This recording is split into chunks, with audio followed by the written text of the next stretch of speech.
I move on to the next issue. It's already past 10. Recently, Zimbabwe had their elections. Everyone knows that there have been major discrepancies that the SADC Observer Mission flagged in respect of these elections.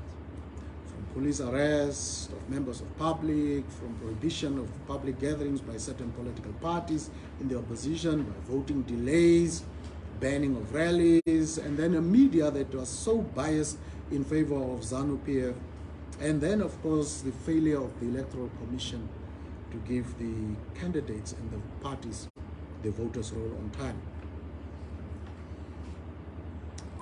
In general, it is expressed that through SADC Observer Mission report, as well as through the Commonwealth and even the AU report, that the Zimbabwe elections did not live up to the laws and requirements that Zimbabweans themselves have placed on the Electoral Commission of Zimbabwe.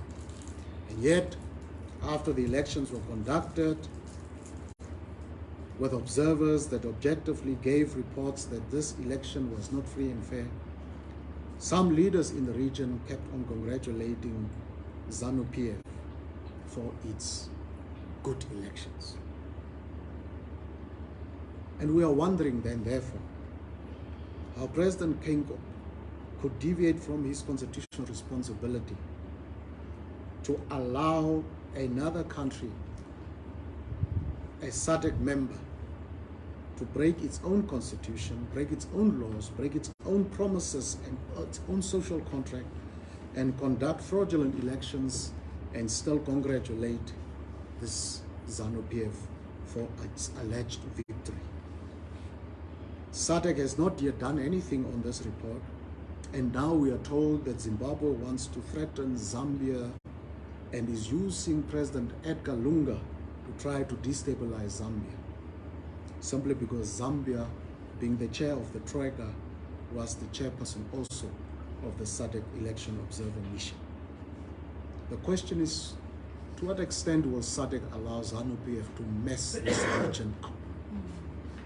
When in the land question in the Supreme Court,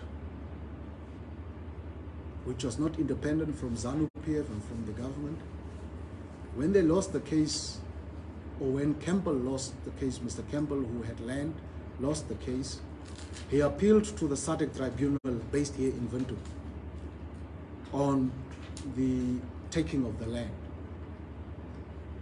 When Mr. Campbell won that case against the government of Zimbabwe here in the tribunal, a SADC tribunal, when Zimbabwe lost that case, SADC decided to close that tribunal.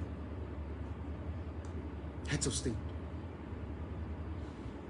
They decided, because Mugabe lost that case, to close an organ of SADC that did its work to the best of their abilities and applied the law to the facts. They closed it. There were cases in South Africa where President Ramaphosa was taken on by South African civil society organizations for having acceded to the closure of the SADC tribunal because of Zimbabwe. There was a military coup in Zimbabwe that removed President Robert Mugabe. It's a clear military coup. Zimbabwe was not suspended from SADC or from the AU for a coup that it committed. They went scot-free. And the military put its puppet, Mnangagwa, as president. But it was a clear coup. They even sent Kenneth Kaunda and others that confirmed that Mugabe was in military custody at State House in Zimbabwe and that the military was in charge. You could all see it in live broadcast. The military was present at State House, having taken over every system of Zimbabwe's government. No suspension from SADC, no condemnation, nothing. No suspension from AU, nothing. Again, Zimbabwe got what it wanted, got away with whatever it was doing. Then there were the elections. First, this man was welcomed after after being a beneficiary of a coup, Mnangagwa was welcomed as though he was a legitimately elected president.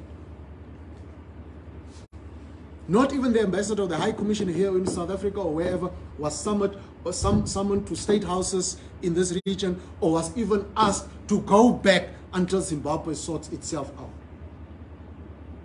We knew during the period of Morgan Tsvangirai that those elections were also rigged. Again, Mugabe was allowed to go in because the military said they were not going to salute Morgan Tsvangirai. Zimbabwe again was allowed by SADC to do whatever it wants to. They were allowed. This time around, SADC is again allowing Zimbabwe to do whatever it wants to do. And the question we're asking is, what is so special about Zanu PF that it can break every law in Zimbabwe? It can break every sense of what we understood to be semblances of democracy. And not even a word of concern about violence preceding, during, and post-election is expressed by our heads of state. In fact, they conveniently kept quiet during the violence preceding, during, and after elections. The first word they utter is, "We congratulate you." So the congratulations is about having conducted a corrupt, fraudulent, unfair, unfree elections. We congratulate you for having survived in your own criminal activity, and we applaud you for the criminal manner in which you have done it. We admire you for your criminal conduct, and we will engage you to educate us how to do fraudulent elections in this region. That's what we take. That's why here they wanted an intelligence officer that grew up in the intelligence system to be the ECN director, chief election officer after Muyoro. We objected. Then they tried to say, no, your objections. I said, no, you have not yet made the appointment. They ended up, because of our pressure, with Sharma, who was in the system. ZAC's commissioners, some of them were relatives of ministers, direct relatives of ministers. There was the Zimbabwe, there's this farce that apparently did opinion polling and so on, and they would be situated behind the queues, the lineup of the voters, where before you vote, you give your ID and your voter's card. They would take your details, and only then would you go and vote after you have been threatened at that table that you know where you will vote, otherwise there will be violence here. SADC now literally goes into self-masturbation.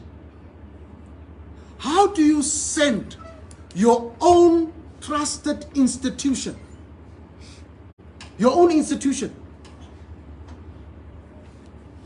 and this time you discredit yourself, you mutilate yourself for the sake of Zanu PF? What do we as SADC owe Zanu PF? What do we owe them for? What have they done uniquely for South Africa, for Mozambique, for Namibia, for Angola, for Botswana, for Zambia, for Tanzania? What have they uniquely done, Zanu PF, to deserve this type of utmost loyalty, even at our own expense, where we now go and we mutilate SADC's mission?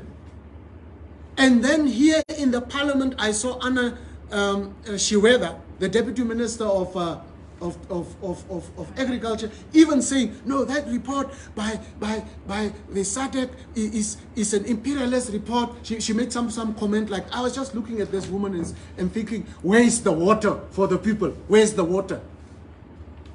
She can't even provide water for people. But she has so much to comment about SADC, deputy minister. Then there was this person from Namibia saying that report is an insult to our institutions. So you cannot insult any institution of Zimbabwe. It's prohibited. But you can insult any institution about SADC. Is that correct? Now, the question then is, if SADC, whose credibility was never questioned, whose observer missions have always been going out to the region, and they have always provided reports, and those reports were always accepted. Suddenly, as it relates to Zimbabwe, the report of the SADC observer mission is not credible. Do we need SADC as an organization to exist? Because the question is, whose organization is it? Can a citizen of SADC complain about Zimbabwean elections to SADC and get a good response? Because once a president has commended his colleague for having won re-election, he has committed us as a nation state in terms of foreign policy doctrine to accepting that regime. Because a president cannot just stand up and congratulate Satan for having won. You must have reports that says, no, president, on basis of ABC, we must congratulate this person for having won. And therefore, when the SADC observer mission is to be discussed again by the club of heads of state, there is no basis that Mnangagwa will recuse himself. Will he recuse himself from his election and his victory, allegedly, to be discussed and decided upon? Will he recuse himself? Will he say, sorry, colleagues, let me go out, discuss and take your decisions on this matter? Never. And he rushed to have inauguration, rushed to appoint even his 2 children, a dynasty that he's creating, supported by the army. And we have to call it democracy. That's why we are saying the Zimbabwean government does not present the valid expressions and aspirations of the people of Zimbabwe. And therefore, the representative of the Republic of Zimbabwe in Namibia does not represent the people, nor the legitimate government of the Republic of Zimbabwe, because there is no legitimate government. We consider the current government of Zimbabwe only as a caretaker government by its own appointment. It cannot be a valid government that represents the people of Zimbabwe. And if we do not Mumbu, if we do not Hamro trust SADC observer mission, whose reports must we trust? We can't trust the Americans. We can't trust the Europeans. We can't trust the Commonwealth. We can't trust the AU. And now we can also not trust the SADC observer mission. Whose reports do we trust? Only Zanu PF reports about itself? About its victory with the military? Is that correct? Surely not.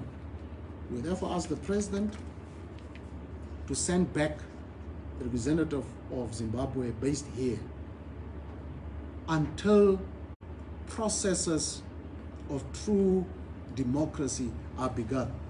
We identify ourselves with the processes of a transitional authority that was proposed by people like Ivo Mendaza, and they are here. Some of the things that the colleagues are proposing here is, for instance, and this was circulated and it received popular support from many quarters in Zimbabwe, that there be a full adherence to constitutionalism, the rule of law and human rights, that there be a reform of critical state institutions, that there be stabilizing of the Zimbabwe economy with pro-poor emphasis, that there be a complete overhaul of all the election machinery and legislation to ensure that the election follows a period of transitional government, because they are proposing the establishment of an eminent persons group tasked with negotiating a transitional government composed of political parties and other major citizen groupings. They are saying, for instance, that Zanu must perhaps, if the cabinet now is 30, the Zanu must have 10, the CCCC must have 10 members of cabinet, and civil society must have 10, so that they are 30. And then perhaps President Mnangagwa must lead the transitional authority, and that there be an eminent persons group that will take them through all of these things and to ensure that there will be eventually proper elections called in Zimbabwe. SADC has no genuine and real plan ever to resolve the issue of Zimbabwe. They don't. They really don't, they are not interested. These are political parties that are interested to keep each other in power. Regardless of whatever our constitutions say, regardless of what SADC guidelines say, regardless of their own decisions. So the question therefore is, does SADC even have a moral high ground to condemn any coup in Mali or Burkina Faso or Niger? They have no moral or legal standing if they are disobeying their own decisions. This club of heads of state has therefore no purpose to serve the citizens of SADC. It's the worst regional grouping. Imagine when we did a study of ECOWAS and the East African Economic Community and SADC. This one is the worst institution, because the others even have some court system, some form of appeal that you can do as a citizen. Here in SADC, there's no structure, there's no entry point for anyone to complain through an institution that is set up to address concerns of reason. Nothing. The only institution that they set up was the SADC Tribunal, and they closed it again at the behest of Zimbabwe. Why do we allow Zimbabwe, in particular the Zimbabwe of Zanu, to dictate to this region and to destroy the good name and the good work that this region has done in terms of trying to build some degree of democracy in our society? How much is Zanu PF paying? If they have money, how much are they paying these heads of state or whoever it is that they are supposed to pay to always get away with whatever it is that they are doing? And so therefore the continued human rights violation of our people of Zimbabwe is with the blessing of the collective, of the leadership of SADC. The SADC leaders are in cahoots to the heat with Zanu PF, yes, as it relates to the instability in Zimbabwe, as it relates to the dictatorship of Zanu PF in Zimbabwe, as it relates to the abuse of human rights in Zimbabwe, as it relates to the complete breakdown of institutions in Zimbabwe, as it relates to the abuse and the complete disregard of the Constitution of the Republic of Zimbabwe. SADC and its heads of state are in complete cahoots with these people. Yet they will go to the United Nations, our leaders, the EVM leaders, not democratically elected, but EVM elected. They will go to these bodies, speak loud about democracy and about the rule of law, and come back and rub shoulders and give French kisses to Zanu PF. What a nice French kiss at the expense of the poor people of Zimbabwe.